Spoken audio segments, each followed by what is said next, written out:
Como cada domingo, en este domingo tan especial donde hay una parte del país, no sé cuánta parte del país, Cristian Valdivieso, capaz que lo sepa, está ya de vacaciones. ¿Cómo estás, Cristian? Buenos días. Buenos días, Iván, ¿qué tal? ¿Cómo estamos? Yo digo que tú lo sabes porque tú sabes todo sobre la gente, sobre las personas, sobre la opinión Sería maravilloso pública. saber tantas cosas, ¿no? Pero a veces es mejor no saber tanto. A veces es mejor no saber tanto. Y menos tener mucho WhatsApp, que te Eso pueden también terminar es verdad. delatando. ¿Has estado revisando tu WhatsApp por si acaso? Siempre lo reviso, pero Y puras siempre muestras lo de borro, cariño ¿no? me llegan, puras muestras de Qué cariño. bueno, qué bueno. Cristian es director de Criteria, aparte de uno de nuestros columnistas acá en la mesa de análisis, luego se une Quique Mujica a nuestra conversación, pero partamos por el estudio que nos va a presentar hoy día, que tiene que ver con esta fecha, digamos, porque se trata de hablar sobre qué es ser chileno, para los chilenos. Exactamente, sí.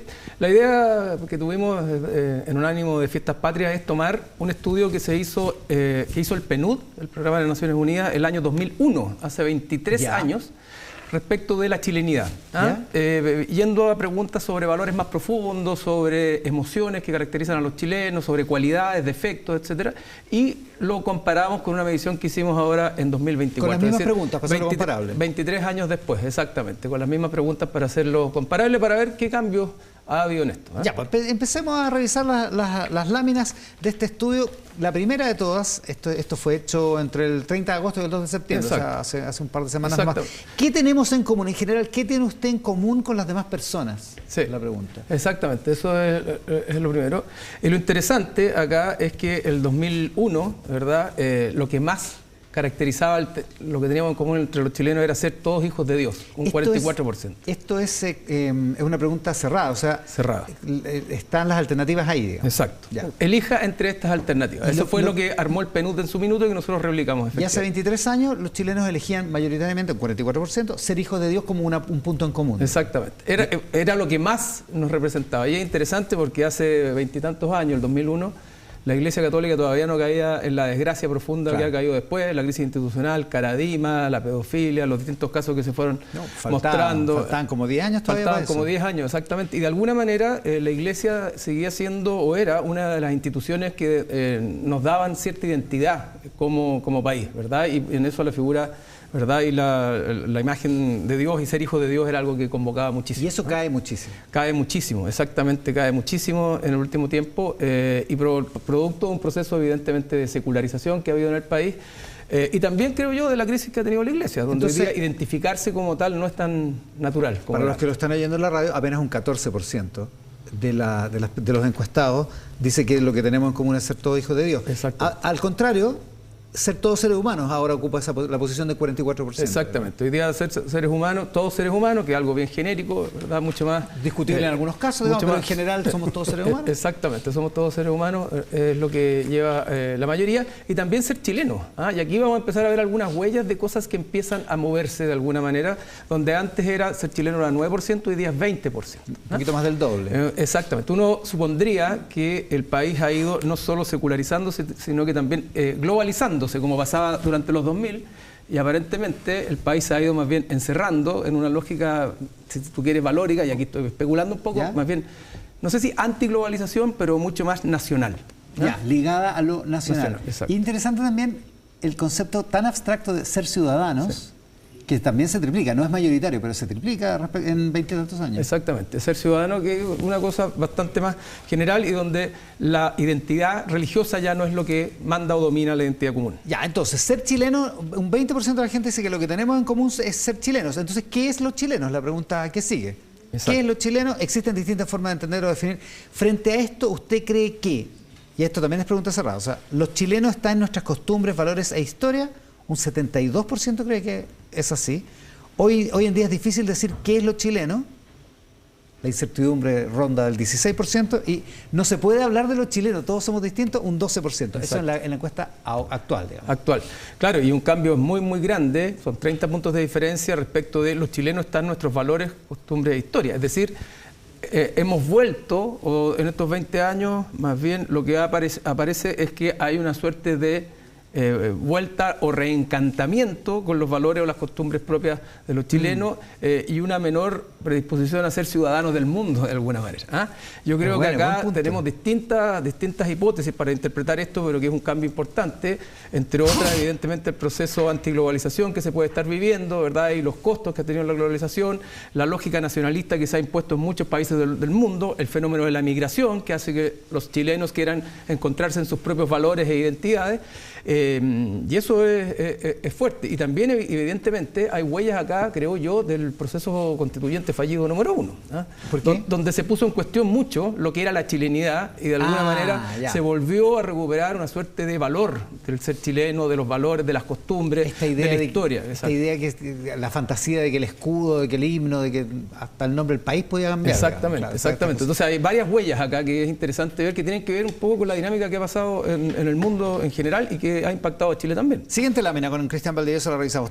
La herencia cultural. Todos sabemos que los chilenos somos una mezcla de distintas culturas, unas indígenas y otras extranjeras, y usted se siente más cerca de la herencia de los pueblos originarios o la de pueblos extranjeros. Exacto. Sigue siendo mayoritaria la herencia de pueblos originarios, pero baja 14 puntos en favor de la herencia de los pueblos extranjeros. ¿Y por qué? Yo tengo la impresión de acá, de nuevo, que el efecto del proceso constituyente 1, donde se puso en sobrevalor, si se quiere, en términos relativos, porque siempre había estado en una posición de menoscabo a los pueblos originarios o a la población indígena, bueno, fue tanto esto que generó una suerte de distanciamiento de ciertos grupos respecto del origen. Es como cuando nos hostiga. Exactamente. Y esto podría ser hasta como contradictorio con lo anterior, ¿verdad? Donde veíamos que nos acercábamos más bien a nuestros valores, nuestras costumbres como propios chilenos, claro, versus esto. Pero parece ser que la lógica de las costumbres o los valores tiene más que ver con una lógica más bien de la colonia, más que de los pueblos originarios. Y eso creo yo que es algo que empieza a cobrar fuerza también a propósito del proceso constituyente y de distintas situaciones. Es el cultrún, por decirlo así. Exactamente, exactamente. La bandera chilena más que la bandera mapuche. ¿Te acuerdas que la bandera mapuche era muy relevante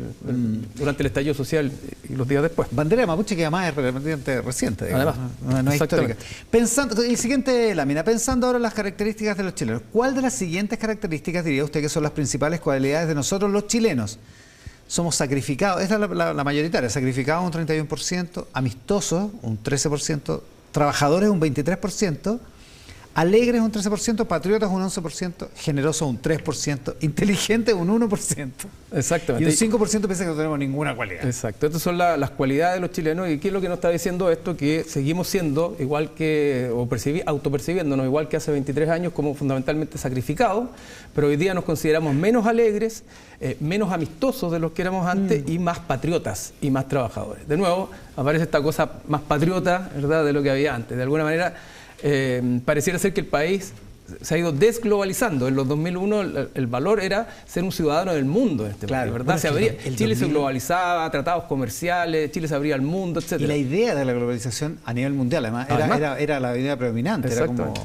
Y de alguna manera no estamos exentos de lo que está pasando en distintas situaciones, ¿verdad?, en distintos lados del mundo, donde el repliegue a lo nacional, a propósito de tanta apertura a lo internacional, es la norma. En plan autoflagelante preguntamos por los defectos de los chilenos. ¿Cuáles de estas cualidades nos identifica? Somos flojos, y en eso no hay cambio. 30% piensa que somos flojos. Sí. Y en eso no hay nada de cambio. Somos esencialmente flojos. Tenemos un imaginario de que somos flojos. Qué loco, es súper raro porque es una idea también sobre la autoexigencia, eventualmente. Sí, ¿no? Pues, somos inconformistas, baja eso a 9%.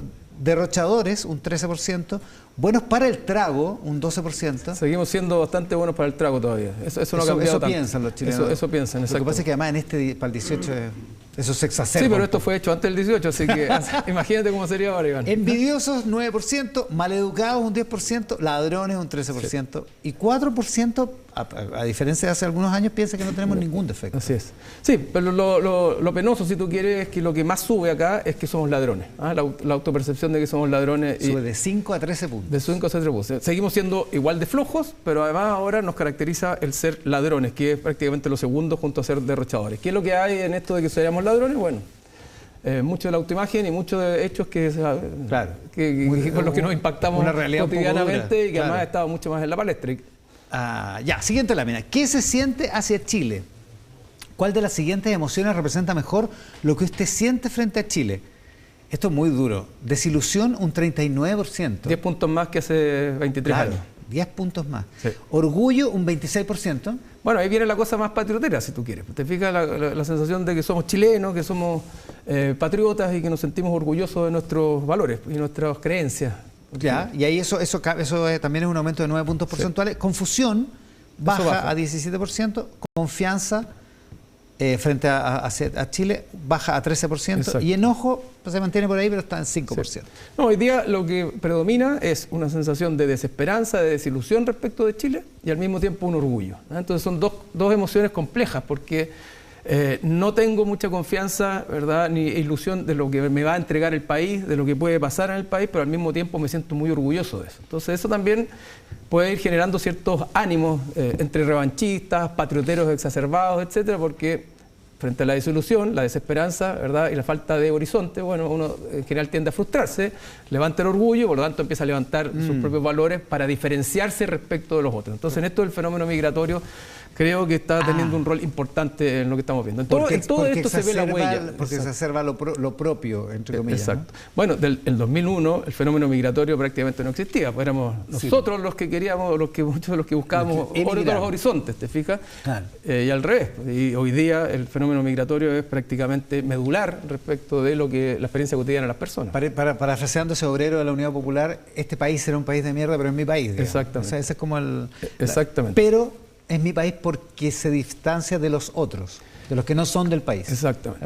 Exactamente. Cambios en los últimos años. Esto es una pregunta cerrada. La forma que viven los chilenos ha tenido cambios. Hay personas que piensan que estos cambios han sido para mejor y otros que creen que para peor. Ahora le pediré su opinión sobre algunos aspectos. En cuanto a los valores de los chilenos, ¿usted diría que esos cambios han sido más bien positivos o más bien negativos? O no ha habido cambio. O no ha habido cambio. Claro, y lo que predomina es que sigue predominando igual que hace 23 años, ¿verdad?, que han sido más bien negativos, pero ahora sube lo negativo y baja significativamente lo positivo. Entonces, estamos en una percepción de que los valores, ¿verdad?, y los cambios que se han producido en el país tienden más bien a lo malo que a lo bueno.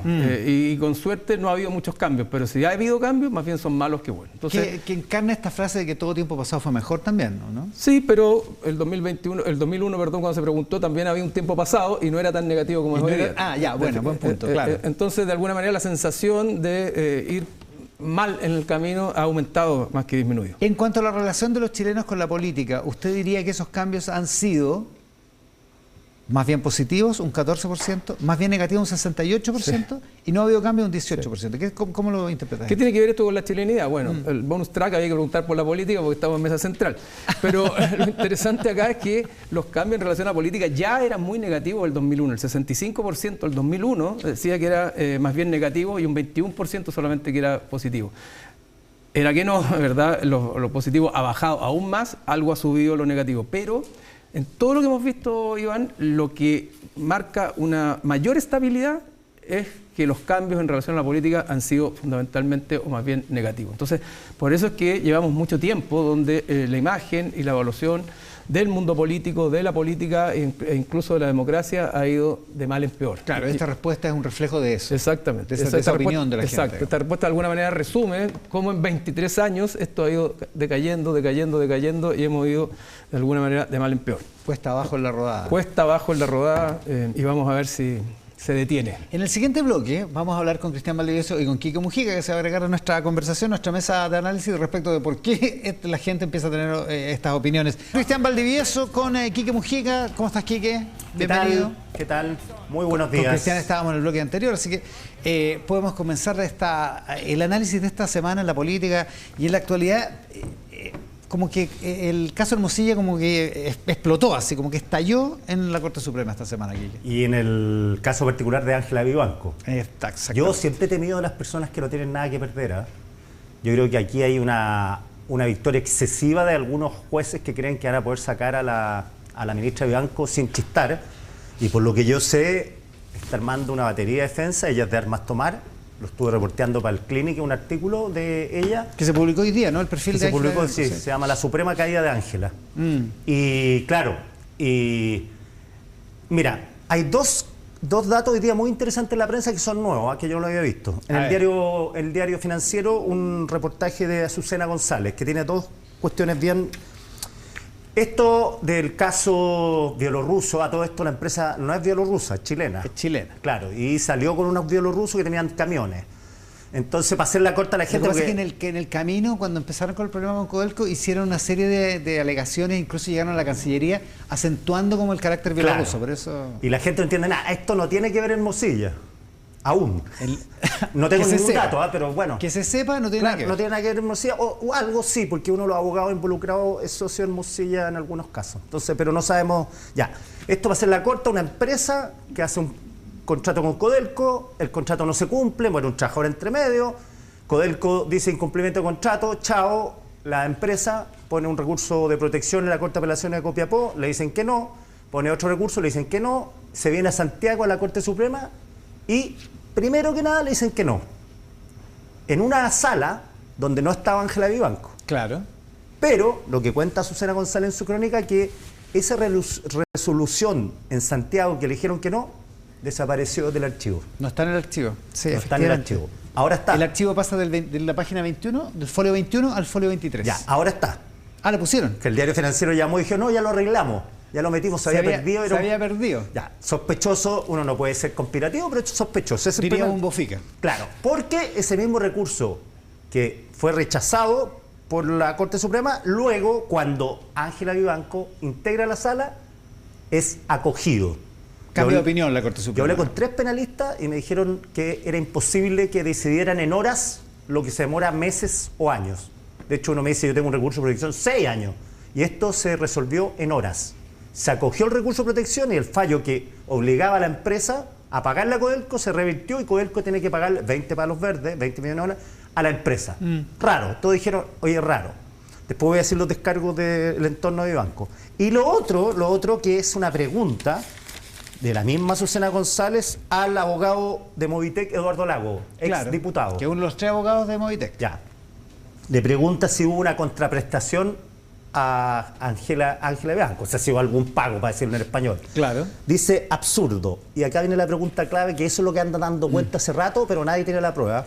¿Es efectivo que Ángela Vivanco coincidió con Josip Sekul, quien es él, el dueño de Movitec, en un viaje que terminó en Turquía? En un congreso que fue Ángela Vivanco en Ankara. Ya. Ahí se dice que hubo el contacto entre Movitec y Vivanco. Y otras cosas que no voy a repetir porque no tengo las pruebas. Dice, atendido los rumores de prensa, se hace cargo. O sea, esto anda dando vueltas hace unos Hace días. rato, sí. Hace unos días. Se le consultó al señor Josip Sekul, sí, había estado con Vivanco y él lo niega absolutamente. Pero ese dato de Turquía está dando vueltas hace rato. Los descargos de Vivanco, ¿cuáles son? A ver, esto... Oye, espérate una cosa. Ángela Vivanco fue a esa reunión en Ankara, en un congreso, y ella entiendo que fue nombrada como presidenta de ese congreso para la siguiente versión, que es el próximo año en Chile. Habrá que ver qué pasa con eso. Claro. Ups, Va a ser como la COP. no se va a poder No hacer. se va a poder hacer. Ya, los descargos de Vivanco dice que no hay nada irregular, obviamente, pero dice, a ver, y ahí suena a tirón de mantela. A ver, esto ocurrió marzo del 2024, se terminó este caso. Ya. Récord, 9 meses, 9 meses. para todo lo que dura la justicia. Incluyendo recurso de queja. entre ¿Por más, qué además. nadie chistó en su momento? Si era visible para todos que era anómalo, para todos los penalistas, para todos los abogados, incluso el autor Juan Diego Montalva habló con profesores de Derecho para hacer el reportaje, él lo denunció, y le decían, es que esto es insólito. De Entonces, hecho, dijeron, el artículo de Juan Diego Montalva de la semana pasada dice que ya está siendo investigado como caso de estudio en algunas facultades de Derecho. y acuérdate como parte de ese artículo, Fíjate. cuando alguien de la Corte del Poder Judicial le dice a Juan Diego, oye, ustedes están preocupados de la Comisión de Ética, todo, preocúpense de lo importante. Eso es la muñeca Bielorrusia, como se llamó por Claro. el título del artículo. Entonces, dice Vivanco, bueno, y todo, ahora se dieron cuenta de todo lo que pasó. Llegó a la sala, todos comentaban, era en los mentideros del Poder Judicial era tema. O sea, han pasado 6 meses y nadie había chistado. Nadie chistó hasta que salió el reportaje de Juan Diego Montalva. Mira, entonces dicen, qué raro, ¿ah? Qué raro. Mm. Y pasaron 14 ministros en todas las ocasiones en la sala. Cristian. No sé, esto es realmente inenarrable, por decirlo de alguna manera. Oye, hace par de semanas cuando explotó esto, ¿te acuerdas que estaban los primeros chats que se publicaron? Comentábamos el tema, yo estaba bastante enojado, ¿te acuerdas? Tú me dijiste que estaba un poco alterado. Te pregunté si habías tomado buen desayuno. Que había tomado buen desayuno, y te dije que había tomado un buen desayuno, y yo estaba bien molesto. Lo que pasa es que estaba enojado. Estaba efectivamente molesto porque yo veía que esto iba a repercutir en cómo ha repercutido. Era una arista nomás y que estaba poniendo en jaque, ¿verdad?, todo el sistema, no solo el sistema de justicia, el sistema político, el sistema de nombramiento, pero también la democracia y la confianza que la gente tiene en la democracia. Entonces esto es muy, pero muy grave. Y lo que hemos visto durante esta semana que se ha desplegado el caso es que las distintas aristas del caso han ido tomando una especie de lógica más sistémica, ¿verdad? Donde el que pivotea esto, o uno de los principales que pivotea, es Luis Hermosilla.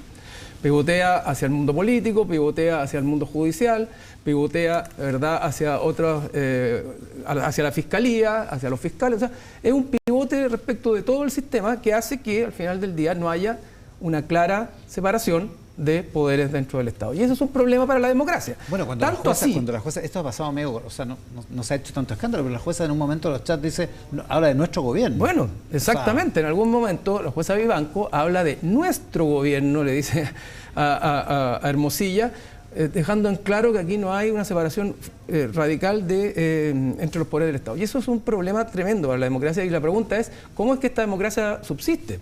¿Y cómo seguimos sosteniéndola? Y yo creo que está parada sobre pilares bastante débiles, Iván, y nosotros tenemos que tomar esto con mucha preocupación. Nosotros delante veíamos el estudio de la chilenidad del 2001. En 2001, ¿te acuerdas que hubo el primer caso de remoción de un ministro de la Corte Suprema? Por la Corte Suprema. Por la Corte Suprema. Luis Correa Bulo. Eso de alguna manera pasó colado, no tuvo grandes repercusiones en la opinión pública, y de ahí para adelante no pasó nada.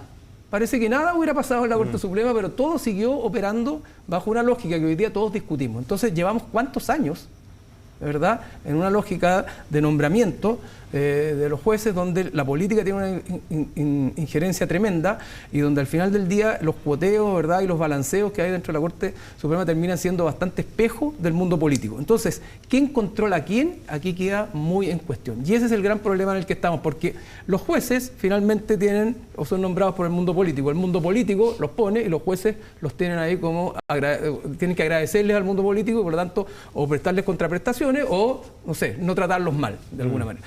Pero al mismo tiempo, los jueces tienen una suerte de moralidad y una posibilidad de actuar por donde quieran actuar, porque resulta que también saben lo que ha hecho el mundo político respecto a sus propios nombramientos. Entonces, todos tienen que cuidarse las espaldas, y eso es muy, pero muy problemático, porque acá se confunde quienes tienen que aplicar justicia con quienes pueden ser eventualmente quienes atentan contra la justicia. Y ese es el problema en el que estamos hoy día, y vamos a ver cómo salimos de él. Ahora, el caso de la muñeca bielorrusa, entre otras cosas, yo creo que surge, Quique, porque no tiene nada que ver con los chats, con el tema del problema de la Corte Suprema y los chats que tiene Hermosilla. Salvo por el abogado común. Son cosas distintas, claro. Por eso que es importante distinguir acá. Claro. Pero aparece porque hoy día empieza a estar en tela de juicio la justicia en su conjunto, ¿verdad? Entonces esto aparece con más fuerza porque mediáticamente también tiene la posibilidad de aparecer porque está en sintonía con los otros casos aquí que estamos decirlo en simple castellano, lo que se está investigando es si recibieron pago a alguien. Exacto. Para favorecer al consorcio. Claro, eso es lo que se está investigando, y es el punto 1 del cuaderno de remoción, el punto 1, más allá de todas las otras conversaciones con Hermosilla, el punto 1 de esto, y que porque supimos la prensa que se tomó la decisión que este reportaje que salió en el mostrador de Juan Diego Montalva se empieza a distribuir por los WhatsApp de los jueces, y ante esto los jueces toman la decisión pero inmediata. Entonces, la pregunta pertinente del entorno de Vivanco, que también uno se la hace, a ver, si toman la decisión de inmediato es porque tenían algún tipo de información respecto a esto. No puede ser que tomen una decisión por un reportaje. De hecho, en el diario dice que uno de los jueces que estuvo en el pleno dice, bueno, si vamos a empezar a tomar decisiones por los reportajes, estamos jodidos. Cada vez que salga un reportaje vamos a tomar decisiones. Pero este caso ya venía cargado, este caso. Sí, ya se sabía de esto. Ahí surge una pregunta, que es por qué la Corte decide hacerlo del cuaderno de remoción y la suspensión para actuar rápido. Pero el cuaderno de remoción no permite diligencia, o sea, no es una investigación contra la jueza. La jueza solo puede hacer sus descargos y le dan 20 días de plazo. El 28 de septiembre tiene que tomar la decisión de la Corte Suprema, que ya está tomada. Pero no va a haber una investigación interna respecto a pero ni una posibilidad que Vivanco no sea destituida de la Corte Suprema. ¿Ustedes ven alguna posibilidad que ninguna. digan No. La pregunta es qué va a pasar después con la acusación constitucional. Y la eventual. pregunta es, ¿qué va a hacer ella ante esto? Oye, Es que el problema de esto es que, como hay que distinguir, y no todas las cosas son iguales, ¿verdad? Ya están en el ruedo varios ministros. No solo está Vivanco, sino que está, no sé, está Letelier, está Carroza, está Muñoz. Sergio Muñoz, todos por cosas distintas. Matus. Exacto. Entonces, Matus también. Entonces, la primera distinción que hay que hacer es probablemente aceptar, y eso va a ser terrible, pero aceptar de que sí, así eran los nombramientos. Los nombramientos para ser ministro de la Corte Suprema, tú tenías que pasar por ofrecer tu servicio, entregar tu currículum a todos los políticos. Que operadores no puede ser, oye, no puede ser que ahora tu nombre. Claro, digan, yo le pregunté a un senador que votó en ese momento, que era de oposición en ese momento, esto fue el gobierno de Piñera. Le digo, me dice, oye, ¿cómo dicen ahora, cómo la nombraron? Cuando obtuvo 30 votos, 2 más de que lo necesitaba, lo único que se obtuvieron fueron el PS, perdón, que votaron en contra el PS y el Lagos-Weber en el PPD. Claro, pero por razones, nunca expusieron por lo espurio que era el nombramiento o porque esta señora tenía credencial académica, tenía bueno, pero los mismos senadores votaron por Jean-Pierre Matus, que también está cuestionado hoy día. Claro. Entonces, el primer punto va a ser aceptar de que así funcionaba la cosa. Pero si no aceptamos que así funcionaba la cosa, perdona, si eso no pudiera ser, van a caer todos, tendrían que caer todos. Esa es la gran... problema en el que estamos. Hay un punto, este senador me dice, este senador me dice, para que vean el procedimiento, me dice, y que llaman al gobierno, este senador para decir, oye, ¿está el nombre, flota el nombre? La respuesta fue la siguiente, hablamos con Girardi, está todo listo. Mira.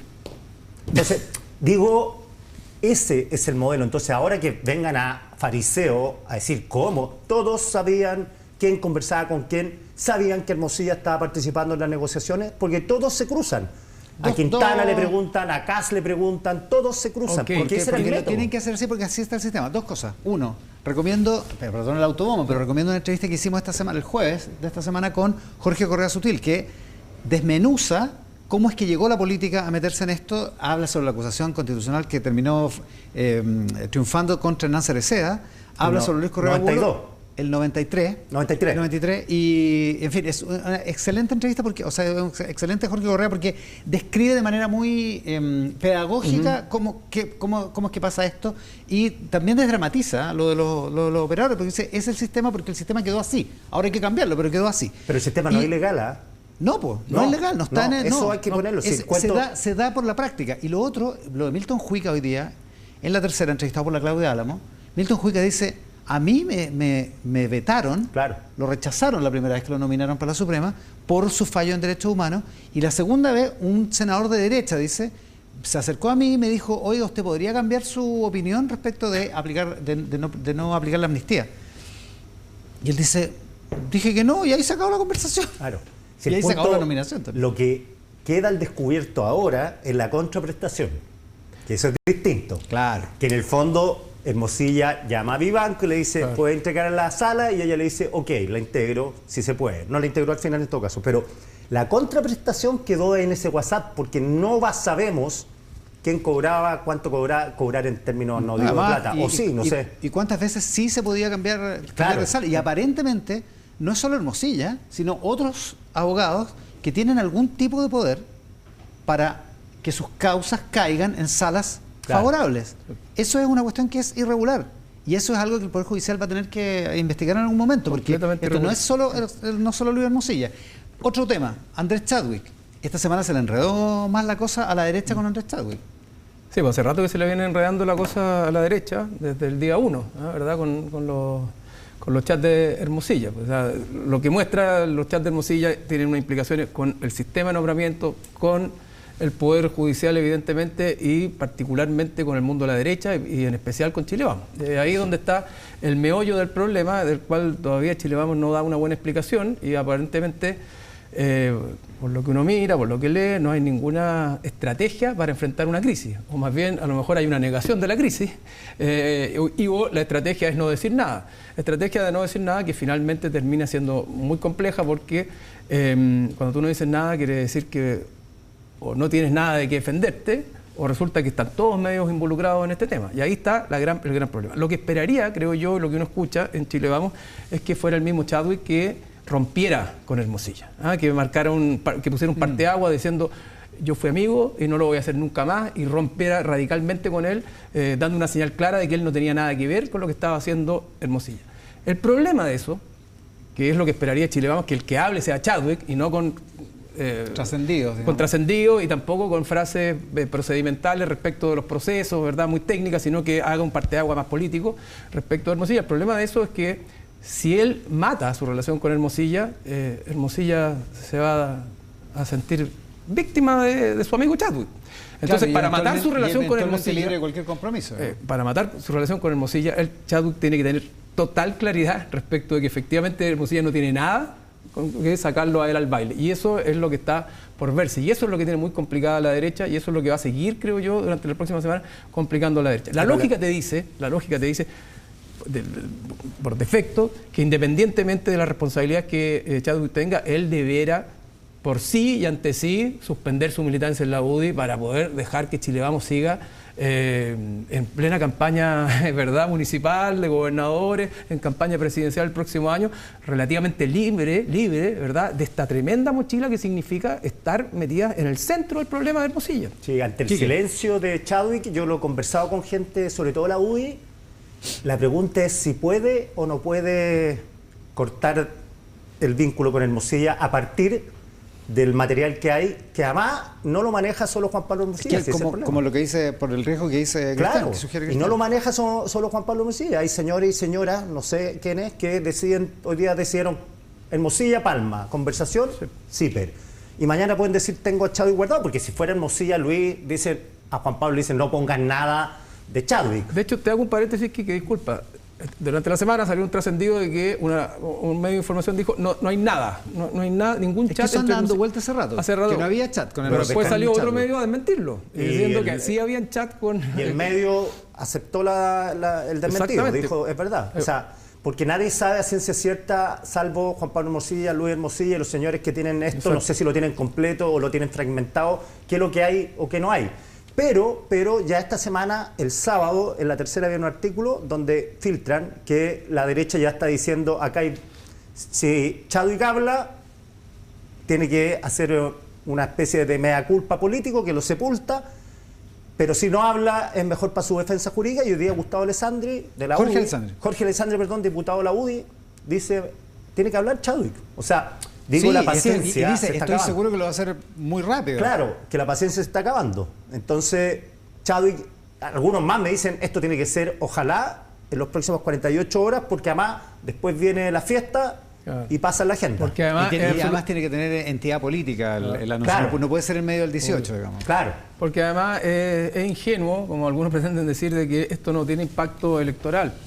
No, es que no va a tener impacto porque resulta que las elecciones municipales son muy territoriales, etc. Pero evidentemente, una vez que se empiece a politizar la elección, esto va a tener impacto. Y además, a Chile Vamos no solo le van a llegar esquirlas del fuego, comillas, enemigo, que es obvio, ¿verdad?, que es el oficialismo en la elección, sino que también de republicanos, del fuego amigo, porque los republicanos van a querer marcar una diferencia con Chile Vamos y no querer irse, ¿verdad?, y hasta ahora ellos no tienen WhatsApp. En un mismo conjunto con la derecha en general. Pues entonces, evidentemente que Chile Vamos va a pagar un costo electoral si no maneja bien esta crisis. Sí, la otra tiene razón el Quique. Los republicanos no está metido en esta. No está metido en este baile, pero las encuestas te muestran que la gente percibe que es la derecha en su conjunto. Entonces van a tener que hacer un parteaguas también. Y la otra tesis que no ha flotado es que esto es transversal. Hasta ahora no ha flotado porque esto está pegándole a la derecha y al Poder Judicial. Esto que era abogado Miguel Crispi, hasta ahora digo... De hecho, Jorge Alessandri hoy día dice, en la entrevista de La Tercera, dice, Bachelet tiene que estar preocupada porque Juan Pablo Hermosilla era su abogado. O sea, estamos llegando a esa... y han dicho, no, y Hermosilla era comunista, Hermosilla fue comunista hace mucho rato. O sea, no flota eso.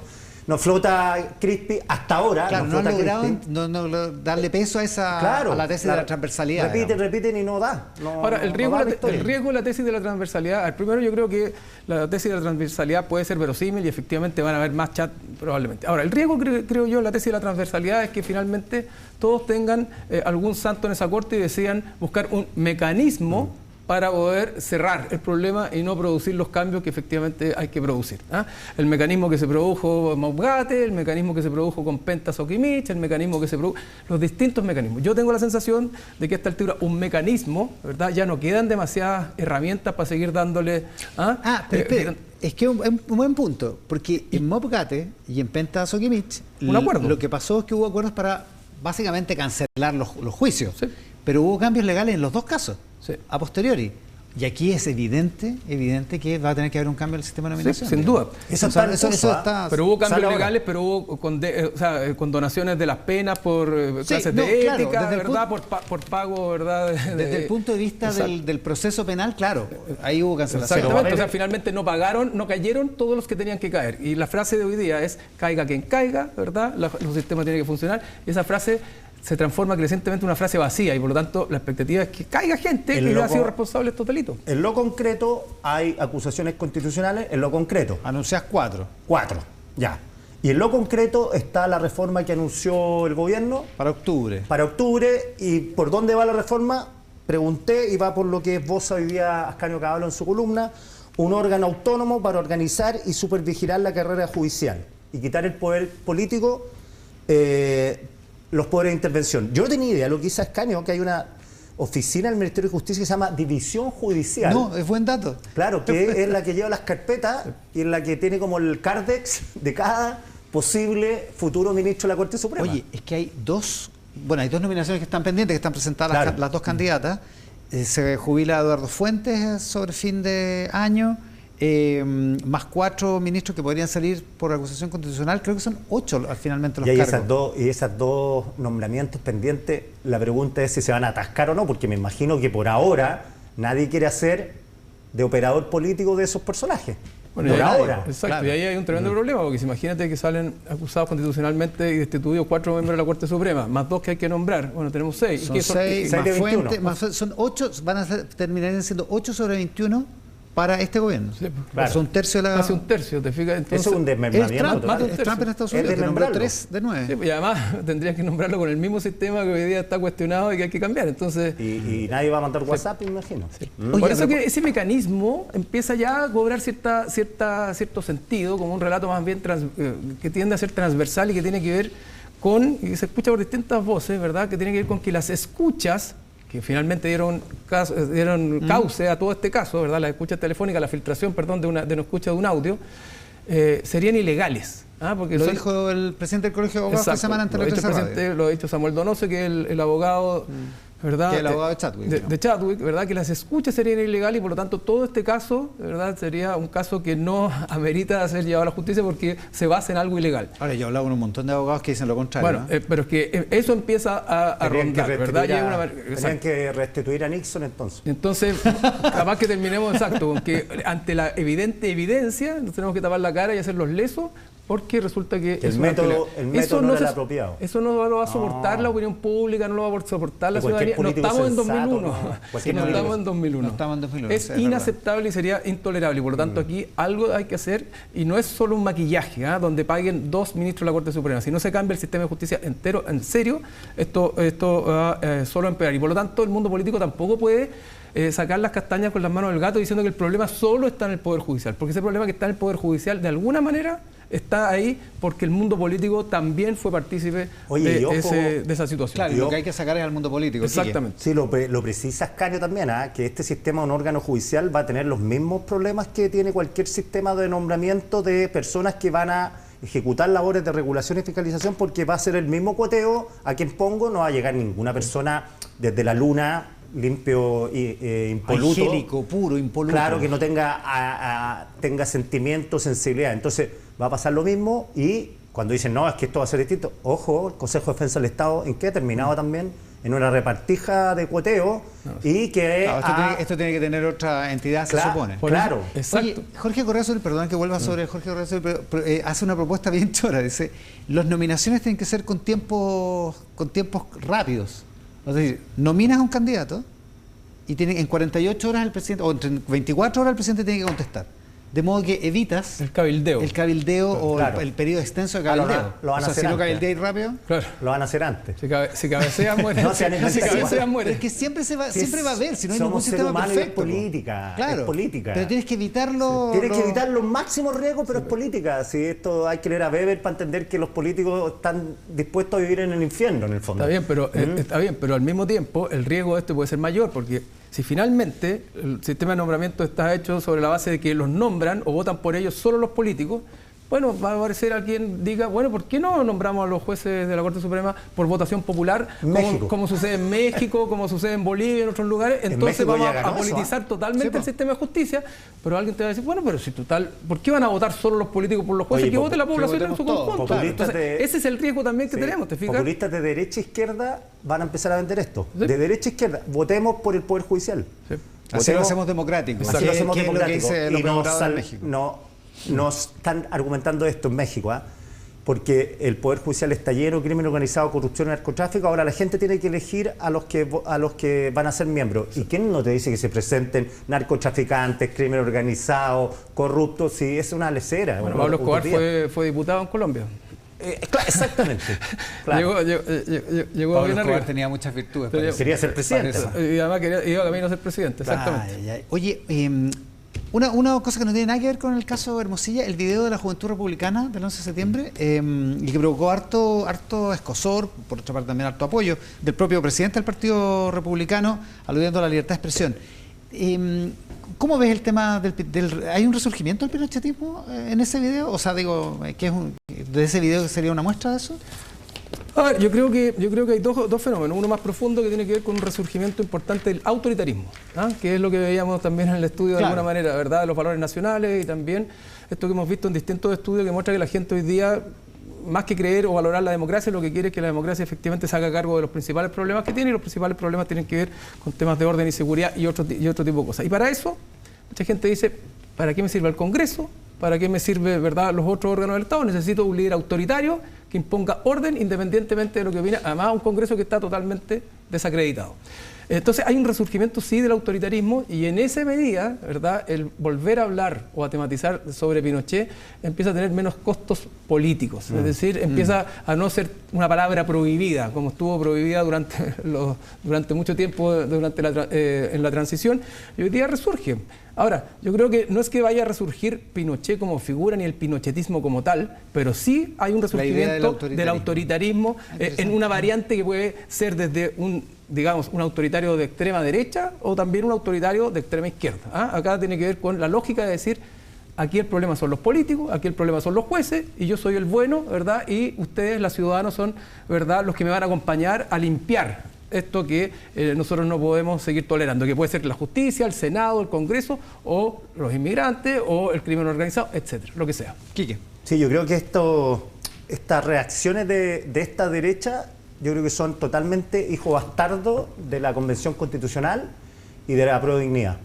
Esto surge, esta derecha temerosa, yo creo que no habían sufrido tanto esta derecha después de la reforma agraria, la UP, incluso te digo que el plebiscito el plebiscito del sí no. El de 88. Claro, yo creo que la Convención Constitucional fue el tercer experimento que más hizo crujir a la derecha y... más traumático para la derecha. Claro, salieron todos los fantasmas escondidos, toda la dermis liberada. O sea, desde la reforma agraria que no tenían una... Y la UP. Y la UP. Claro, yo creo que la convención despertó los máximos temores de la derecha. O sea, mucha gente está pensando irse igual que con la UP, irse del país. Entonces, digo, esto es hijo bastardo de eso. Y por eso hay una carta muy buena hoy día de Sebastián Soto, el abogado, que habla desde la derecha liberal. Dice, esto no nos sirve para nada, para que conversemos liberales y conservadores, porque es una visión acrítica. Yo estoy de acuerdo en la libertad de expresión total. Háganlo, tienen que hacer lo que quieran, digamos. Sí, totalmente. Y que tengan la visión que quieren. Si el punto es cómo la derecha asume esa visión, dice una visión acrítica porque, claro, porque defiende el golpe sin hacerse cargo de ninguna consecuencia. Claro, exactamente. Entonces era mejor tener una reflexión sobre los motivos que hubo para el golpe, que el golpe no fue un mal necesario para la derecha, pero un mal última ratio, pero no decir, oye, ¿sabes qué? Una gesta heroica. Yo creo para esa derecha, estoy interpretando lo que es la derecha liberal, no estoy opinando yo. Entonces, al final digo, claro, pero esto nace a partir, en la concertación estos temores se fueron aplacando. Durante los gobiernos de la concertación la derecha empezó, Lavín dijo que no iba a estar a cargo del golpe. Ahora un derechista que dice que no está a favor del golpe pierde votos. Claro, es muy raro eso, porque después del caso Rix esto se había terminado. Exactamente. Bueno, pero yo creo que aquí lo que vemos también es una tensión dentro de las propias derechas, pues, donde algunas se buscan diferenciarse de las otras, y hay una tensión entre el mundo republicano y el mundo de Chile Vamos. Y es una visión acrítica que el mundo más liberal de la derecha probablemente cuestiona, porque finalmente a ese mundo lo que le interesa mucho más que reivindicar el golpe es discutir respecto a las causas que llevaron al golpe, que fue lo que pasó durante los 50 años, ¿verdad? Que donde el problema o la tematización no estuvo solo en las consecuencias del golpe, ¿verdad? Claro. Y en los crímenes de la dictadura, sino también en las causas. Y es una discusión bastante más interesante, profunda, y probablemente a la derecha, digamos, liberal le interesa más que la discusión de la reivindicación del golpe. Con Cristian Valdivieso, con Quique Mujica, la mesa de análisis de hoy aquí en Mesa Central. Les agradezco mucho esta parte, qué sé yo, de la semana del 18 prácticamente. El próximo domingo no hay programa. El próximo domingo no hay programa, porque estamos en el 18. Así que hasta el 29. Omeprazol. Bailen harta cueca. Ya lo decíamos, la presidenta del Frente Amplio, Constanza Martínez, hoy en Mesa Central. Constanza, muchísimas gracias por la gentileza de estar acá. Buenos días. Muy buenos días, muchas gracias por la invitación. Buenas tardes, ya justo. Buenas 12 tardes. con 2. 12 con 1. Sí, exactamente. Primero, hay una controversia por una nominación del expresidente de Revolución Democrática y virtualmente el primer presidente del Frente Amplio antes de la elección, Diego Vela, porque lo nombran en París, en el equipo que trabaja en la embajada ante la OCDE, y eso habría causado la remoción de una persona, el traslado de una persona desde París hasta Estados Unidos. ¿Cuál es la versión de ustedes en el caso? Bueno, a nuestro juicio este es un procedimiento regular, ha cumplido las normas y además tanto la ministra Vallejo como la ministra Toá lo han señalado. Diego cuenta con una trayectoria tanto política como profesional que lo antecede, ingeniero, tiene 2 magíster, además ha trabajado en organismos tanto de la sociedad civil como el caso América Solidaria y también Educación 2020, además de haber trabajado en el Estado, por lo tanto creo que a veces se caen en ciertos debates que a mi juicio en este caso es un nombramiento totalmente regular. Claro, el debate no es por las credenciales académicas ni profesionales de Vela, sino más bien porque el que se le haya buscado un cupo moviendo a una persona, digamos. Yo entiendo que acá no se le buscó un cupo, sino que se hizo un nombramiento en función de la salida de otra persona y por lo tanto creo que es un procedimiento regular. Claro, pero lo que se ha denunciado es que esa persona se le trasladó sin su consentimiento, digamos. O sea, una persona igual de capacitada, digamos. O sea, en casos de equipos, sin duda siempre hay personas capacitadas, pero la persona que es quien representa ahí tiene la atribución también de ir eligiendo su equipo. ¿No cree usted que de alguna manera pone en tela de juicio la famosa promesa presidencial de terminar con el compadrazgo, con el amiguismo? A mi juicio no, porque Diego de hecho tiene las competencias tanto técnicas como también políticas. Él fue además dirigente hace mucho tiempo, ha participado políticamente y tal como decía la ministra Toá, acá no es bueno limitar a una persona por haber tenido un cargo de representación política. Claro, lo que pasa es que la crítica no limita a Vela. La pregunta es más bien sobre la causa y el procedimiento del nombramiento. Por eso, los argumentos que se han planteado es que acá se hace un nombramiento que es regular y que además se cumple con todos los elementos para poder tener este cargo. O sea, no hay amiguismo. A mi juicio no. Hablemos de las acusaciones constitucionales. ¿El Frente Amplio va a presentar una?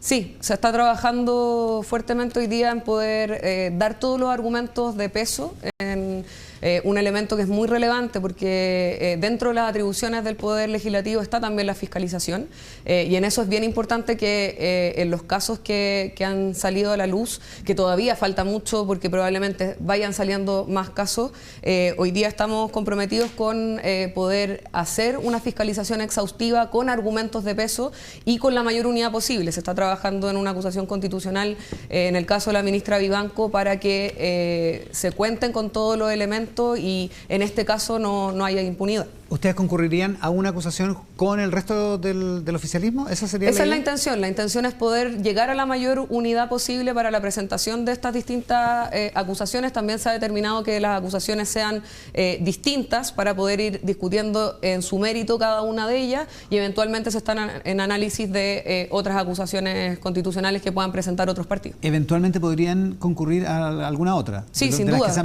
Esto está recién comenzando y por lo tanto por ahora hay ciertos principios que están inspirando el trabajo de nuestra bancada. La primera es que se trabaje en acusaciones que sean robustas, que permitan hacer un análisis exhaustivo de estas responsabilidades de los ministros de la Corte y también que logre concitar cierto acuerdo para poder tener coordinación y mayor peso en estas acusaciones. De los argumentos que se han esgrimido hasta ahora, por los distintos partidos, aparte de lo de Vivanco, los argumentos sobre Matus, sobre Carroza, sobre Sergio Muñoz, ¿les hacen peso? Yo creo que todavía están en construcción, pero el caso de Vivanco particularmente, y quiero también explicarlo a la ciudadanía, es bien grave, porque acá cuando uno va a la justicia como ciudadano, lo que espera es que uno de los principios fundamentales de nuestro ordenamiento es que haya igualdad ante la ley, y que por lo tanto el juez que está a cargo de la causa no va a tener otros intereses más que la ley para poder ser cumplido. Y según lo que se ha visto durante todas estas semanas, al parecer en estos casos, sobre todo en el caso de la ministra Vivanco, hay ciertos elementos que mostrarían que no estaba solamente la igualdad ante la ley, sino también intereses empresariales y políticos involucrados en sus fallos. ¿Podría ocurrir que a fines de este mes la Corte Suprema expulsara del Poder Judicial a la ministra Vivanco?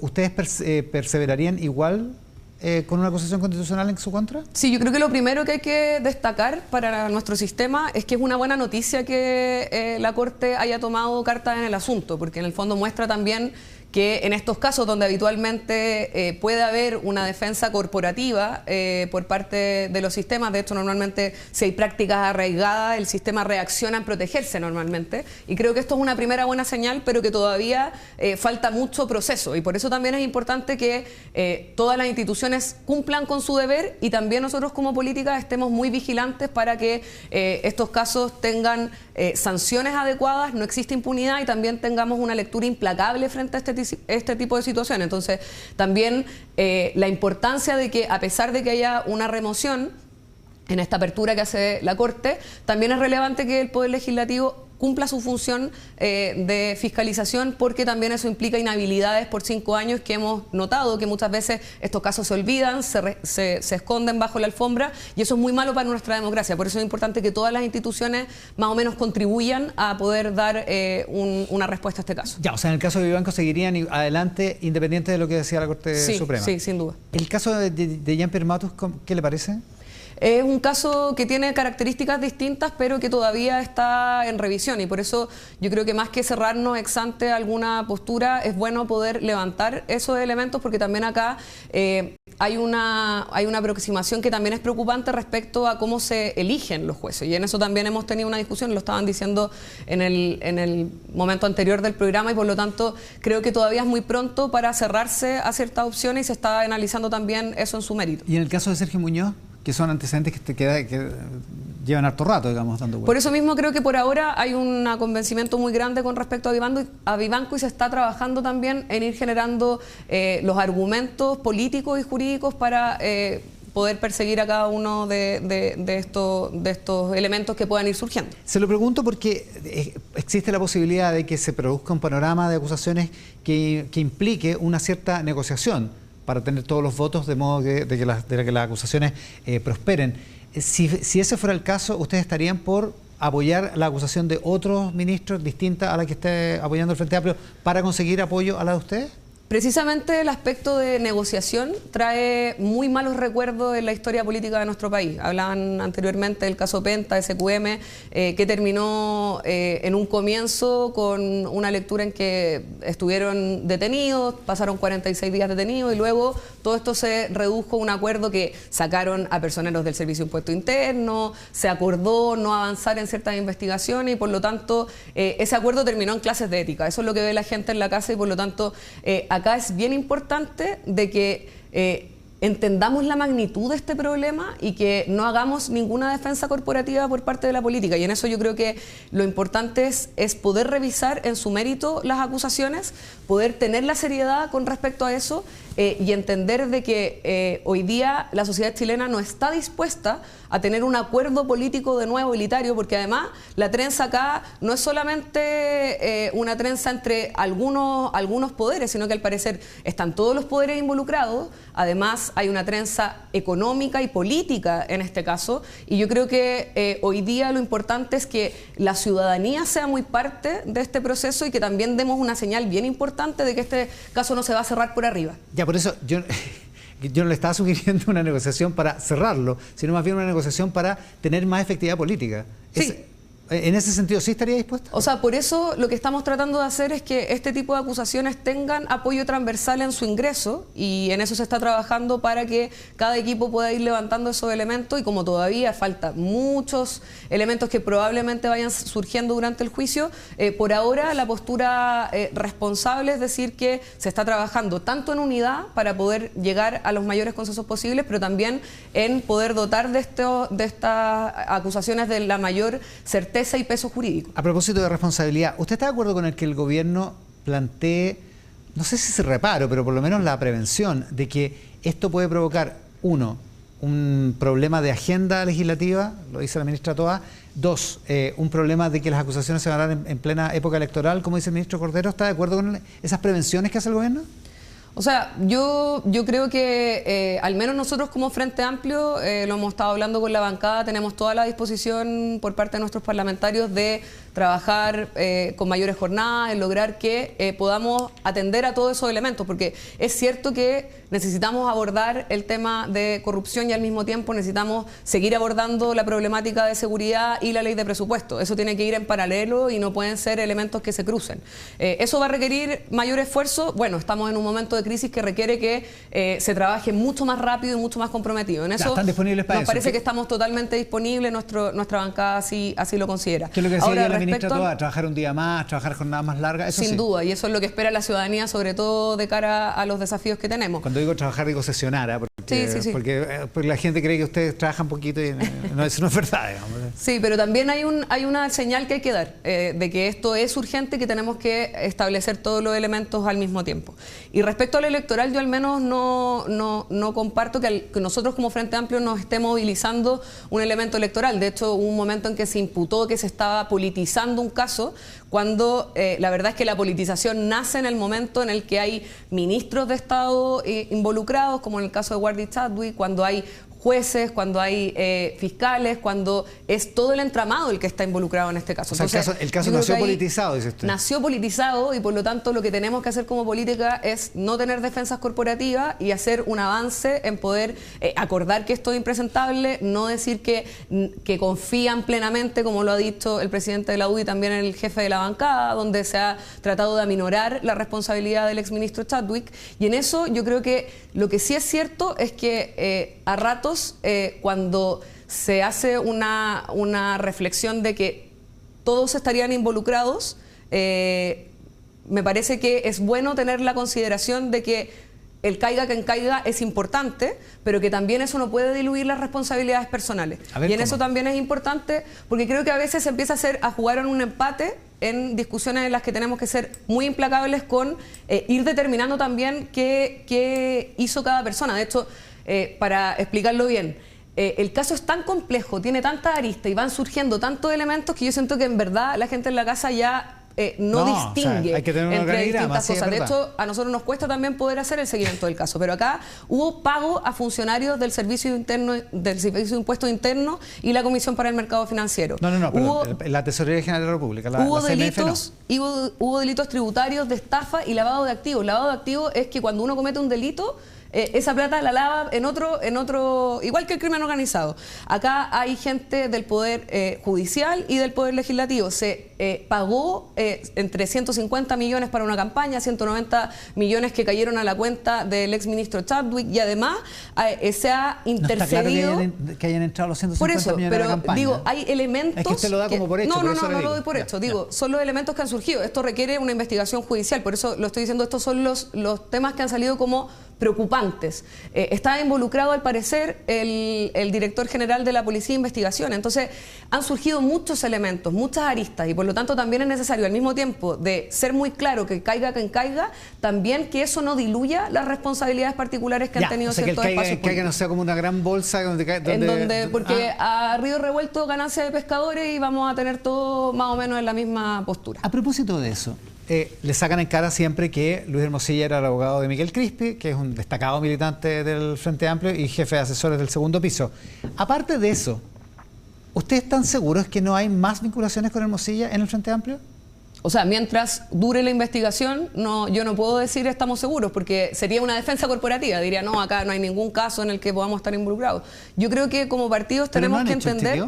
Hemos hecho chequeo, hemos estado revisando, estamos trabajando también para hacer levantamiento de los mayores estándares para que casos de corrupción no se vuelvan a repetir en nuestras filas. El punto es que este tipo de casos pueden pasar en los espacios político. El punto es cómo uno reacciona. Nosotros hemos visto, en el caso nuestro, cuando hemos tenido casos de corrupción, no solo nos hemos querellado y hemos sacado a esas personas de nuestras filas. En el caso de la UDI, personas como Iván Moreira, Pablo Wagner, Virginia Reginato, el caso también de todos los ministros, han tenido defensas corporativas o silencio.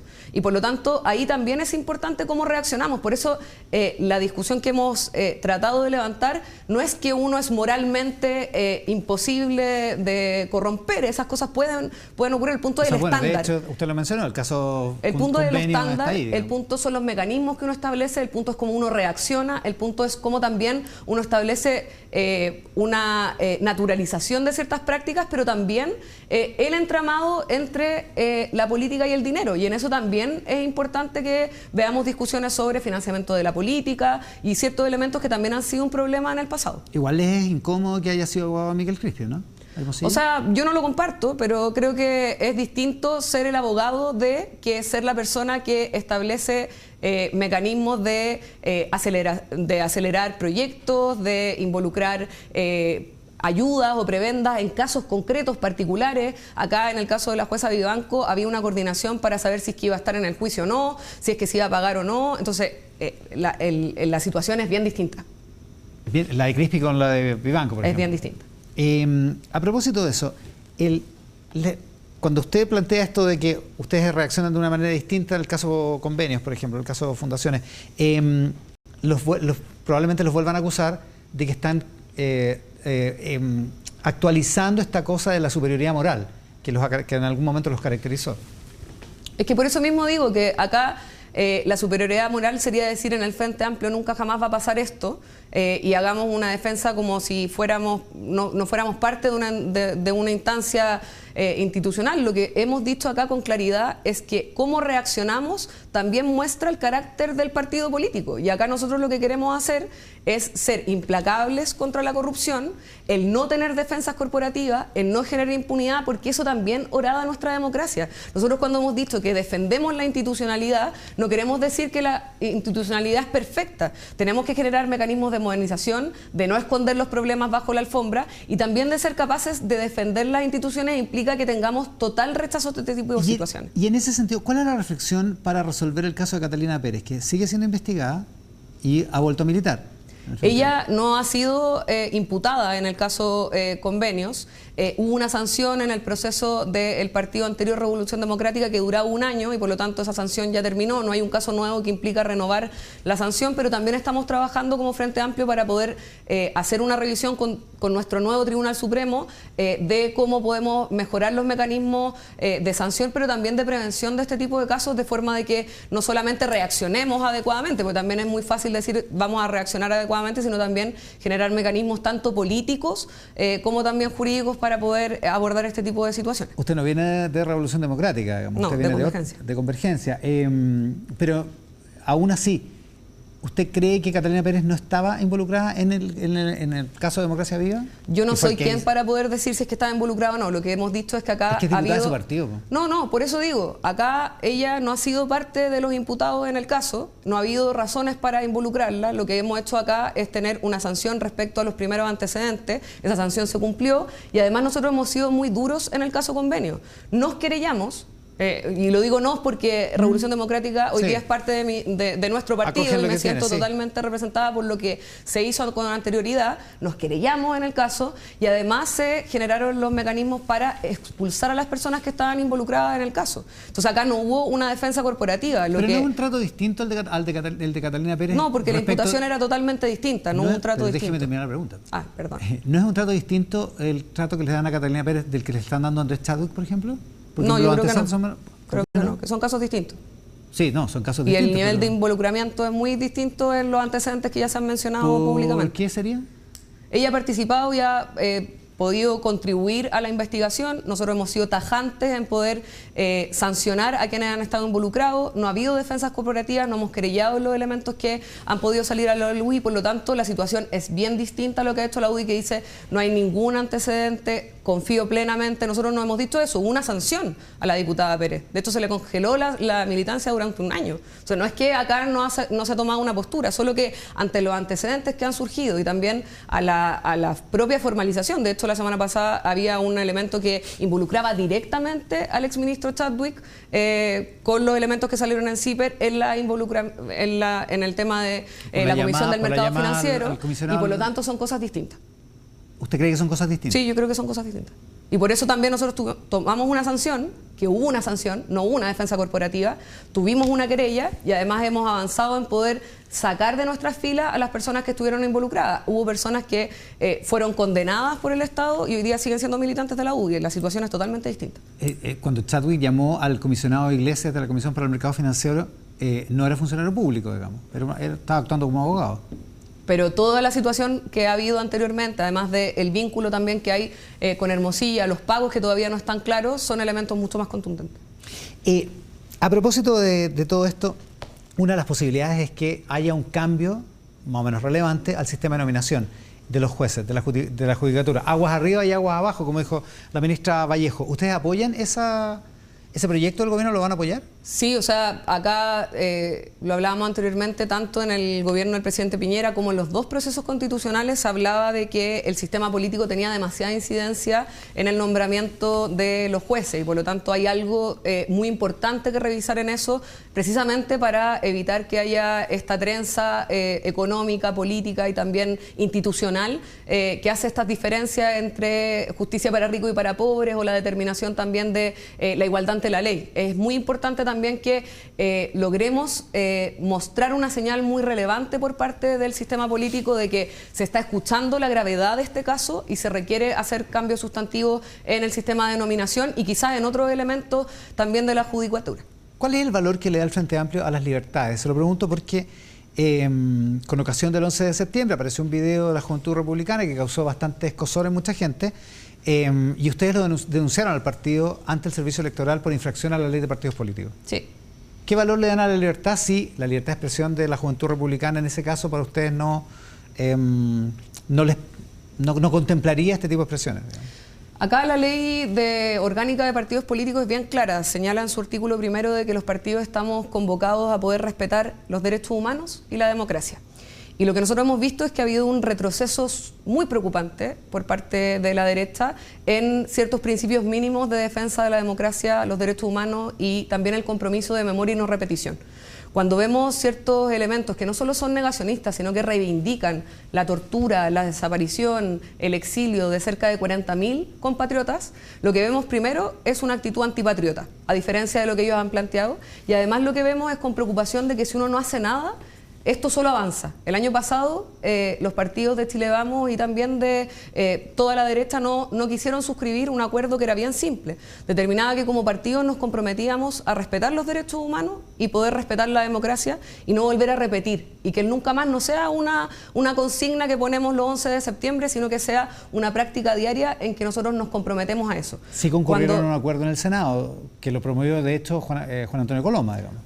Pero no, el acuerdo al que se promovió, el único que lo suscribió fue el presidente Piñera. Eso fue así. Y por lo tanto lo que hemos visto es un retroceso.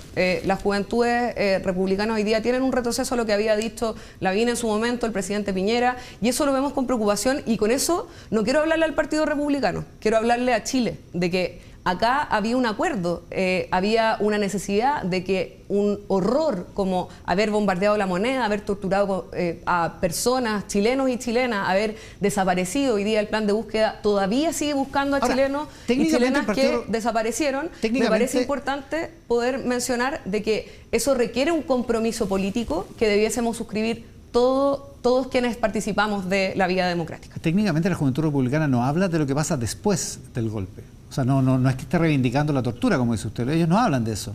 Es totalmente indivisible el momento del golpe con todos los horrores que ocurran después. Dicho eso, ¿hay cosas que no se pueden decir en el discurso público, en el debate público, en el foro público? Yo creo que hay límites que están mediados por los derechos humanos y la dignidad humana. Y por lo tanto, el todo vale, cuando lo dejamos pasar tanto, entonces no solamente degradamos la democracia, sino que también restringimos las libertades. Una persona, Entonces, una persona que defienda lo que se hizo el 11 de septiembre, el golpe de Estado, una persona que defienda el golpe de Estado, ¿no tiene derecho a decirlo?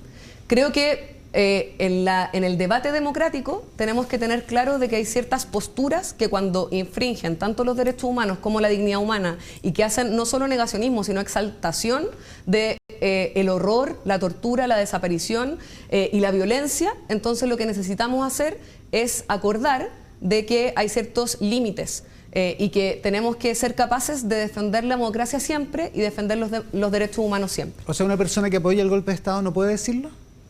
A mi juicio, es bueno que el sistema político discuta esa posición. Y por eso nosotros lo que estamos haciendo es hablar con Chile y decir, esto está mal. En esa discusión, ¿qué opina el Frente Amplio? Me gustaría también hacer el de vuelta. Es decir, frente a eso, nosotros no vamos a callar. Creemos que está mal hacer eso. Creemos que está mal defender la dictadura, está mal poder... Que es una idea equivocada. Y eso está bien discutirlo. Y en una democracia eso se discute. Y por eso nosotros decimos, los partidos políticos además no son una persona individual. Representan a personas en el Parlamento, representan y tienen ganas de poder. Tienen una entidad distinta. De hecho, el video al final hace una invitación a votar por ellos.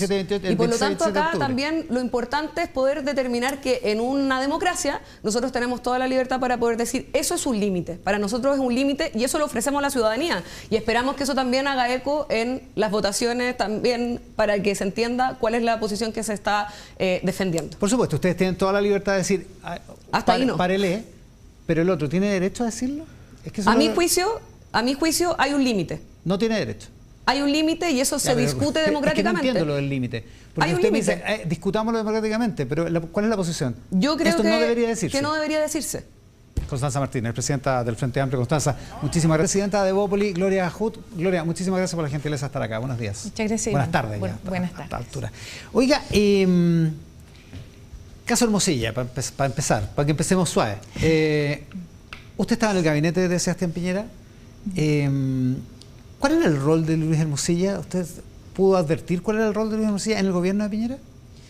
No, el recuerdo que yo tengo es que daba asesoría legal al Ministerio del Interior, pero a mí, por ejemplo, no me tocó nunca estar en alguna reunión donde él participara. Yeah. He escuchado que era parte virtual del gabinete. A mí nunca me tocó, por ejemplo, estar en un consejo de gabinete en que él estuviera.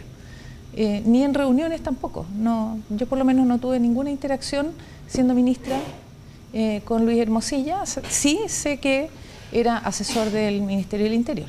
Ahora, desde el punto de vista político, esa asesoría, esa relación, particularmente con Andrés Chadwick, se ha vuelto un problema político para Chile Vamos, también para Evópolis, ¿no?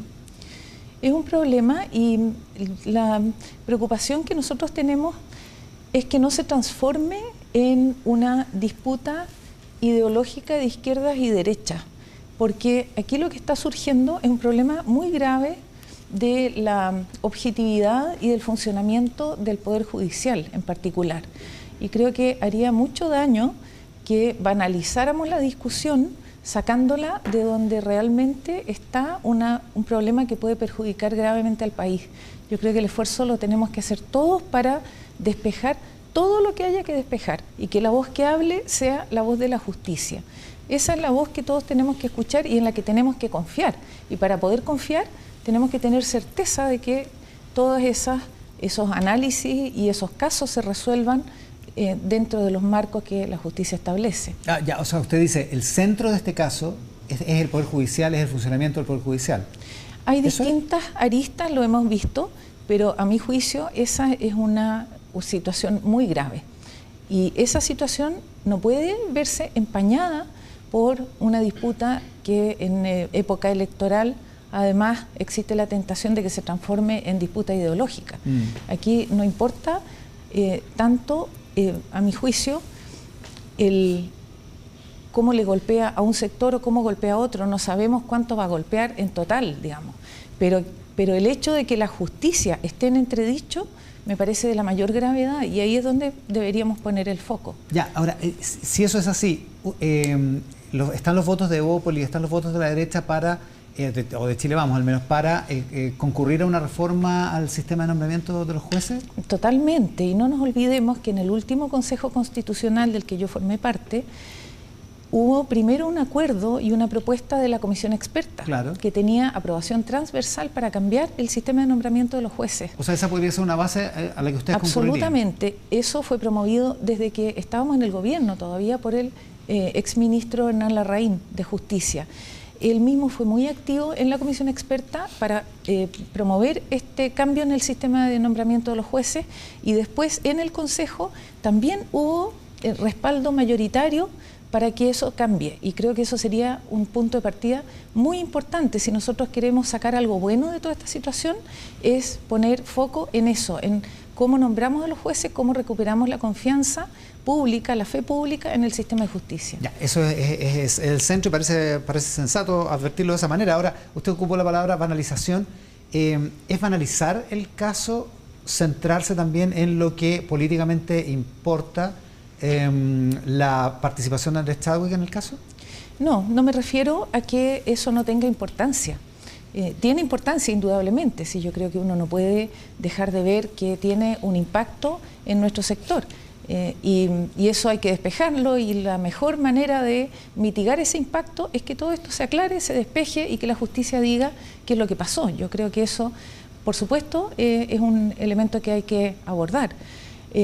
Pero creo que eso no es lo único, a eso me refiero. Ya. Me refiero que esa discusión que es más mediática, que es de más conflicto público, que pesa más en redes sociales, no debe tapar esta debilidad que estamos viendo en el Poder Judicial, que afecta la estabilidad del país. Y eso a mí me parece por lo menos de la mayor gravedad. Ahora, dicho eso, y desde el punto de vista político, que es lo que importa para la acción de Chile Vamos, que es el bloque, la coalición a la que usted pertenece, ¿es un error defender a Andrés Chadwick, o fue un error defender anticipadamente a Andrés Chadwick, como lo hizo el presidente de la UDI, como lo hizo también el presidente de Renovación Nacional aquí mismo, en este mismo programa? Yo creo que Andrés Chadwick, cuando ha necesitado aclarar cosas que se han dicho respecto a su participación, lo ha hecho con declaración pública. Esperaríamos que él también vaya aclarando las situaciones en la medida que eso corresponda, y si no es así, tiene que tomar la actitud que cualquier ciudadano tiene que tomar, ponerse a disposición de la justicia para contribuir a que todos estos temas se aclaren. Ahora, yo creo que a nuestro sector efectivamente le produce un impacto, y la manera de recuperar, como decía, la confianza es que ojalá la justicia actúe rápido, despeje todas las dudas, y que podamos seguir trabajando todos con esa confianza que hay un sistema de justicia que va a aclarar cualquier irregularidad que pueda denunciarse. Ahora, es cierto que el ámbito de la justicia, el ámbito de lo penal es muy relevante, pero no es el único. También hay una cuestión política de por medio. Usted dice, el exministro Chadwick ha contestado. ¿Usted le parece suficiente lo que contestó cuando se supo que había llamado a un comisionado de la Comisión para el Mercado Financiero a nombre de una corredora de bolsa que estaba suspendida? Él hizo una aclaración que es su declaración, digamos, es su versión, claro. Y por eso vuelvo a que la justicia es la que tiene que aclarar. Desde el punto de vista político, ¿le parece suficiente? Me parece que es la forma de referirse al caso puntual por el cual fue aludido. Creo que estas piezas que se van encadenando pueden dar lugar a la necesidad de una aclaración de mayor alcance. Él dice que le pidieron que llamara a Augusto Iglesias en este caso. Augusto Iglesias le contestó el teléfono, él dice que le hizo una pregunta y que Augusto Iglesias le dijo, mire, sabe que hay un procedimiento establecido para esto. Eso se lo pregunté el otro día al jefe de bancada de la UDI. Es como saltarse la fila, digamos. O sea, digo... Es preferible no interferir cuando uno tiene instituciones que han sido creadas justamente para resguardar el buen funcionamiento, en este caso, de los mercados y del sistema financiero, como el Consejo, como la Comisión para el Mercado Financiero. Exactamente, la CMF. Está hecha para que precisamente haya un resguardo técnico de alto nivel para la objetividad con que funcionan todas las transacciones financieras. Eso, cuando nosotros promovemos una economía abierta, una economía libre, es indispensable para poder mantener la confianza. Si la sigo, así entonces, que entre llamar y no llamar, yo prefiero no llamar, porque no, eso claro, pero es lo que corresponde hacer cuando existen estas instituciones que tienen ese delicado rol. Claro, lo que pasa es que esto no es entre llamar y no llamar. ¿A usted le parece que es inapropiado, inadecuado haber hecho saltarse la fila en el fondo? Porque yo creo que lo que pasa es que yo no tengo Si yo llamo a un todo, comisionado del sí. mercado financiero, le juro que no me contesta el teléfono. A ver, no tengo todos los antecedentes como para calificar. Eso es una primera cosa, que yo no quiero contribuir a una especulación sin tener todos los antecedentes que respaldan. No, pues esto. no estamos especulando, Pero, estamos hablando sobre la declaración. Usted está dice, bien, pero usted lo mencionó la formal declaración aquí, de Chadwick. No, yo esa quisiera declaración dice exactamente lo que yo le pregunté. Sí, pero también está la declaración de Augusto Iglesias, donde él dice que recibió la llamada y él da cuenta de eso, y eso nos da confianza en que la Comisión para el Mercado Financiero respeta esa. Yo no le estoy preguntando por la Comisión, yo le estoy preguntando, ¿es inadecuado que una persona con el tonelaje político de un exministro del Interior como Andrés Chadwick se salte la fila para hablar con un comisionado de la Comisión para el Mercado Financiero, independientemente de que no resulte? O no sé si resultó o no resultó, pero no sabemos. No sabemos, Pero por eso digo. ¿Es apropiado que lo haga? O, digamos las cosas como son, políticamente es impresentable? Lo que pasa es que aquí se complica un poco más. Porque, como decía antes, entre llamar y no llamar, yo creo que es mejor no llamar. Porque uno no tiene por qué interferir. Si tiene pero eso una podría duda, ser imprudente. Claro, tiene una duda, puede hacer. Hay canales de consulta. Ya. Y el propio interesado, la empresa que sea, puede entregar una carta, puede pedir una reunión por lobby, tiene distintos canales formales, oficiales, a través de los cuales formular la consulta que corresponde. Lo cual hace más extraño que ocupar a una persona como Andrés Chadwick, que no es un experto financiero, en una gestión como esta, ¿no? Yo creo, como digo, que entre llamar y no llamar es mejor no hacerlo, porque salta esos procedimientos. Ahora, lo que se está investigando es cuán irregular e ilegal puede ser eso. No le estoy preguntando eso. Yo le estoy preguntando políticamente, porque el estándar penal es un estándar más o menos bajo. O sea, le estoy preguntando éticamente, políticamente, ¿es apropiado que una persona como Andrés Chadwick se salte la fila, no se comporte igual que todos los demás y termine llamando a un comisionado para la Comisión para el Mercado Financiero? No, eso es lo que digo, que entre llamar y no llamar, yo creo que es mejor no llamar. Es que eso no es lo mismo que si es éticamente aceptable o inadecuado políticamente. No es lo mismo de lo que usted me está contestando. Yo le estoy preguntando esto otro. Yo creo que hay que respetar la autonomía de las instituciones que fueron creadas para resguardar el funcionamiento de distintos ámbitos, de mercados, en fin. En la medida que uno rompe esas autonomías también o las altera de alguna forma, no está ayudando a que esa confianza en una institución que resguarda funcione. Y yo creo que ese es el impacto importante que tiene. ¿Por qué tienen tanto problema en la derecha para decir que Chadwick hizo algo equivocado? No, si no es problema, por eso acabo de decir que es mejor no interferir en el funcionamiento de precisamente organizaciones a partir de su propia autónomas. respuesta, a partir de lo que Rodrigo Galilea, parado en ese mismo lugar, dijo en este programa hace 2 o 3 semanas, a partir de lo que Guillermo Ramírez dijo en Tele 13 Radio hace más o menos las mismas 2 o 3 semanas. ¿Por qué les cuesta tanto? ¿No les está causando una sangría política importante Chadwick? Hoy día el diputado Jorge Alessandri dice, ya estaría bien bueno que el propio Chadwick saliera a decir cuál es su relación con Hermosilla y de qué se trataba todo esto. O sea, ¿por qué les cuesta tanto? No, lo que pasa es que ustedes quieren que nosotros declaremos culpable a Andrés Chadwick en los medios. No, yo le estoy preguntando. Y no es eso lo que nos corresponde. Lo que sí nos corresponde es defender. Si no se trata de culpabilidad, perdona Gloria, perdona que la interrumpa. No se trata de que yo o mis amigos de la prensa quieran que usted declare culpable a nadie. Lo que yo le estoy preguntando es que haga un juicio de valor político, ético, respecto de una determinada actuación que consta en una misma declaración que usted da por buena, que es del propio Andrés Chadwick. ¿Por qué les cuesta tanto decir que eso está equivocado? Bueno, yo lo acabo de decir, lo he dicho 3 veces ya. Porque en el caso Y yo Fundaciones, prefiero- en el caso habría Fundaciones, preferido la que él no derecha, llamara. en el caso Fundaciones, en el caso Convenio, la derecha acusó a Giorgio Jackson de poco más o menos que haber sido el líder de una banda. Y Andrés Chadwick dice, mire, lo que pasa es que, como dice usted, entre llamar y no llamar, yo hubiera preferido no llamar, pero mire, son estándares distintos, ¿o no? Acabo de decir también que nuestra postura es respetar el funcionamiento de las instituciones autónomas. Y creo que eso es algo que ayuda a la fe pública en el sentido de que las mantiene libres de influencias externas de cualquier naturaleza. Y creo que en ese caso era mejor no llamar. Por eso digo, pero no tengo más antecedentes que eso. No, pues y si sí, yo la le estoy declaración preguntando por los antecedentes que Bustillos. tenemos, que constan, que Sí. usted da por buenos porque es una declaración del propio Andrés Chadwick, y le estoy diciendo, en el caso Fundación, en el caso Convenio, ustedes actuaron de una manera distinta, ¿o no? Nosotros por lo menos no. En el caso Convenio había una situación distinta que afectaba al ministro Jackson y eso se ha ido despejando en el tiempo.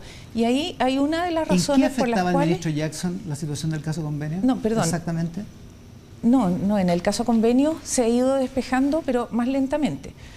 Hay una relación además con el partido del ministro Jackson que está cuestionada, pero ahí también vemos el peso que tiene Claro, porque el eran hacer militantes de juicio la por Revolución fuera, Democrática. que no es el juicio de la justicia, que es el que corresponde que hable. La voz de la justicia es la que corresponde que hable. O sea, aquí el estándar es lo penal. Si Andrés Chadwick no cometió ningún delito, está perfecto. ¿Eso es? No, yo creo que hay un impacto político inevitablemente que puede afectar tanto a la izquierda como a la derecha, pero a mí lo que me preocupa es como digo, el tema de fondo, es que en la justicia hay una debilidad. Entonces, si lo llevamos al tema de la disputa ideológica, estamos pasando por alto un problema mucho más grave. Pero esto no es una disputa ideológica, po. Esto es un problema Sí, político. Es un problema político, pero que se ¿Usted está cree que yo estoy representando a la situando en un izquierda lado. acá? No. O sea, digo, en serio, esto es un problema político importante. Pero sí lo hemos reconocido y un problema político que inevitablemente nos afecta y lo hemos abordado en esa forma, que tiene que aclararse, y por eso cuando uno dice que la justicia sea la que despeje, porque la justicia es el órgano que está más calificado, de lo contrario va a tener, aparte de reconocer el impacto que puede tener para nuestro sector o que puede tener para el oficialismo, nosotros no tenemos ninguna otra herramienta para recuperar la fe pública en la justicia. ¿Qué acusaciones constitucionales va a apoyar Evópolis? Las tres que están presentadas, que son Ángela Vivanco, Jean-Pierre Matus y Sergio Muñoz. Y Sergio Muñoz. Sí. ¿Por qué se demoraron tanto con lo de Sergio Muñoz? Porque lo de Sergio Muñoz se sabe desde diciembre del 2022. Digo, se tomaron su tiempo para reflexionar. Porque había un escenario en que ese caso se fue también normalizando dentro del propio Poder Judicial.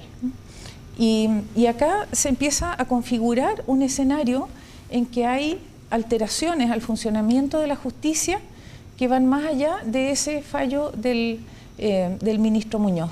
Y se empieza a ver que hay un cambio en la forma en que operan en la Corte Suprema. Y eso también cambia los escenarios y las decisiones que los partidos toman respecto a las acusaciones constitucionales.